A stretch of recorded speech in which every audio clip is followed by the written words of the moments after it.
Steve the Dean, thank you for tapping in, man, from the Man Mindset Show. I'm talking to Amiri Brown, Steve, about the Black Manosphere. Sorry, good morning, gentlemen. How are y'all? Yes, sir. Good afternoon. How you doing? I think it's a great topic, Star. As much as I love you, I think you're absolutely wrong. Come on. I'm gonna come on with it. You know how I am. Okay, we're like that gentleman was saying. We're looking at the emotion and not the logic. Okay. Because if we look at this so-called Black manosphere, who is now being run by women, they fail to mention that, of course. Okay. You look at a lot of these young boys that succumb to fear of failure. They don't take risks. They're scared to make mistakes. Mm-hmm. They can't say no. They can't plan ahead. They can't think critically. They can't make decisions. They focus on problems. They're not flexible, and they're very effeminate. Okay, so we take all of that, and then you get in front of a black woman. Now, you're right. There's bad in every race, Star, absolutely. But to sit here and say that if a woman treats you bad, Star, she's going to treat me bad is ludicrous. Okay. Because as a man, I take accountability for myself. So. Well, hang on a second, Steve. I want to jump in, and I want to make sure that we allow Amiri to steer this conversation. Yeah. I'm understanding of some of the Black Manosphere's points, but I am not necessarily just co-signing everything they say. I'm also respecting what Amiri says, not just because he's a sponsor, but the topic itself. You know, I'm kind of like in between. I don't have a hard line on either side. But hang on a second, Steve. Stay there. Amiri, back to you. Is the Black Manosphere dangerous to the black community? Let's pull it back in. If you look at it from any logical perspective, you can see it for what it is. I mean, I challenge anyone to show me where anyone in the white manosphere is talking about letting their community burn. Okay. See, and the real problem here is that as black men, we have not effectively constructed a way to gain social and economic and political power. That's the bad news. The good news is that for every problem, there's always a solution. And so when I have conversations with people about the condition of the black community, I'm not so focused on problems as I am solving a problem. And so what I find when I engage with these gentlemen is that they don't want to focus on that. This is why you can't really get down to brass tacks of why we are in the condition that we're in. Okay. And just merely wanting to put it off on a black woman, that's weak sauce. And look, this is what they're doing. Hang on a second, Amiri. I want to jump in. I want to ask a question that I think is so important. But again, I'm going to go right back to you. Does it matter if a black man marries outside of his race? Since we're talking about the Black Manosphere being dangerous, in your words, not mine, in your words, to the black community, should black men marry within the black race, or if they marry outside of that, are they just as dangerous? Yeah, they're just as dangerous. I mean, listen. This is what they came to understand. This is the dominant culture came to understand that if you give black men access to white women, then those black men will begin to breathe themselves out. And so now, when you look at the NBA, for example, what you're starting to see hold on one second. Hold on, Amiri. We about to turn up a notch here too, because Steve the Dean from the Man Mindset Show, manhood coach, has been married to a beautiful pink toe, a snowflake, for over 20 years. Steve, no ass flake. Amiri just said you are just as dangerous to the black community, sir. You have the floor.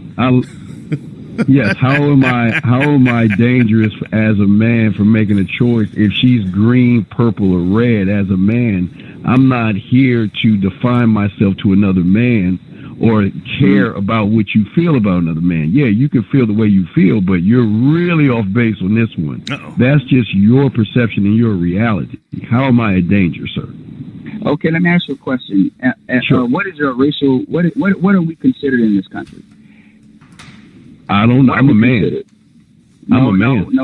No, brother. We're considered a minority demographic, are we not? And so when you look at real quick, when you look at power, specifically social and economic and political power, then it's going to come down to a numbers game. I mean, this is why we have elections, because elections all boil down to turnout.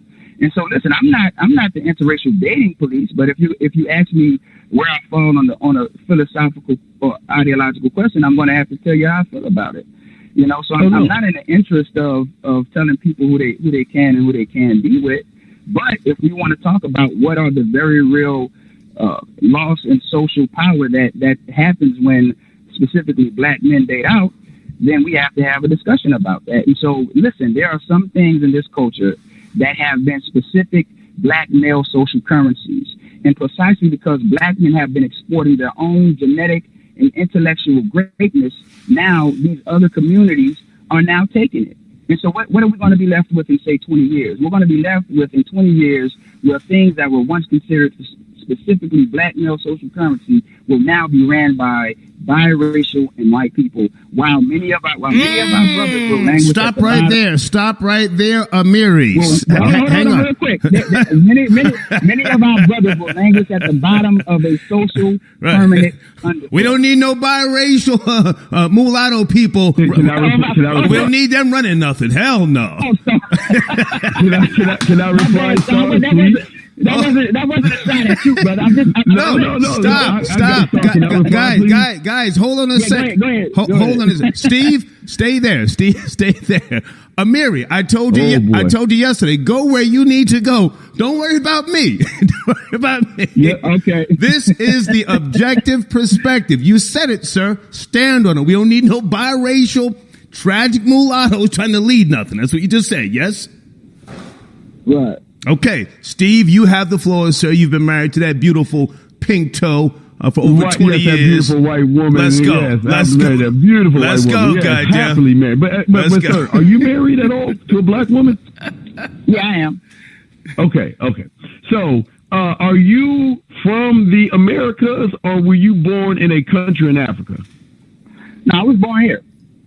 So you do understand you got a little bit of the Caucasian male in your blood somewhere down your bloodline. You do understand that, right? You're not a born bred black man. You do understand that, right? I understand that, but you do understand that we live in a pigmentocracy as well. Like, see, that's not the question. That's just a simple yes, no. One at a time. One at a time. Okay. Yeah, go ahead, sir.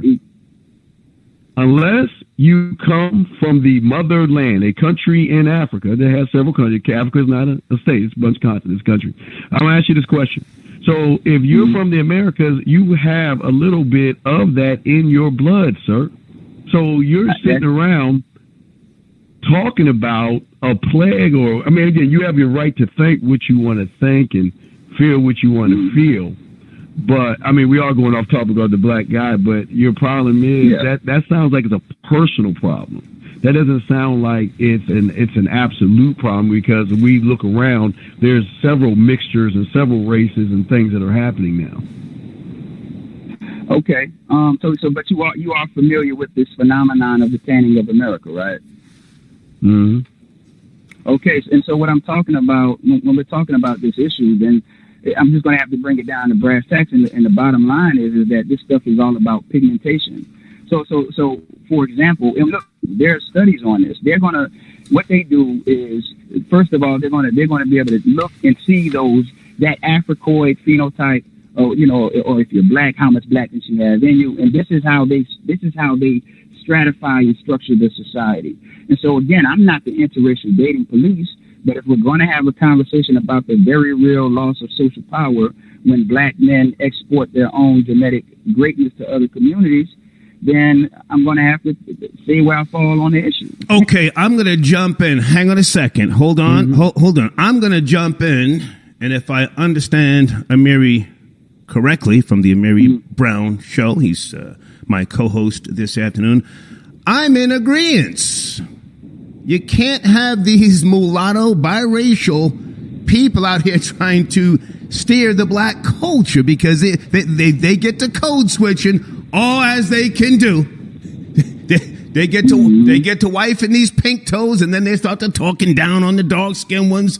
This is the objective perspective. History has shown us that a lot of these high yellow ones can be more dangerous to the goddamn black community than the white people. Steve, back to you. I want you to finish up because I want to finish up with Amiri. And if you guys want to connect with each other, I think you've been having a good conversation. You may want to go on each other's shows and do a very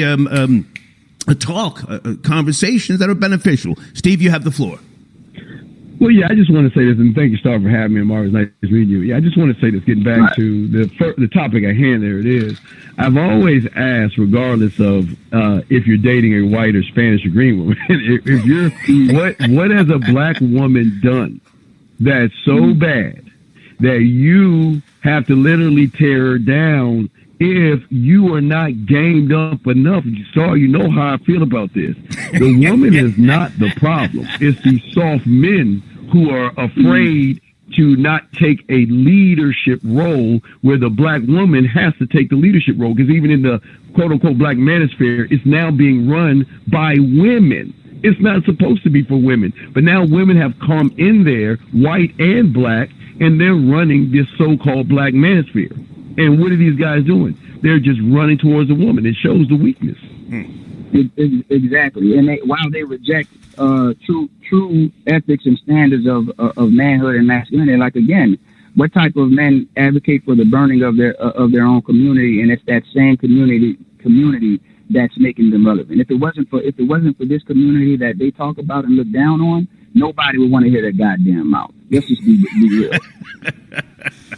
Hey, Steve, good to talk to you, man. You guys, again, if you don't have to, but since the conversation has been so respectful, and we've given each other time to speak and so on and so forth, that is Amiri Brown from the Amiri Brown Show on YouTube, and Amiri, that is Steve the Dean Williams from the Man Mindset Show, if you guys want to connect. All right. Thank you, Steve. Okay. Thank you, sir. Thank you. Yes, have a good one, man. Thank you. Nice to meet you, Steve. Yeah. Amiri, sit tight. We have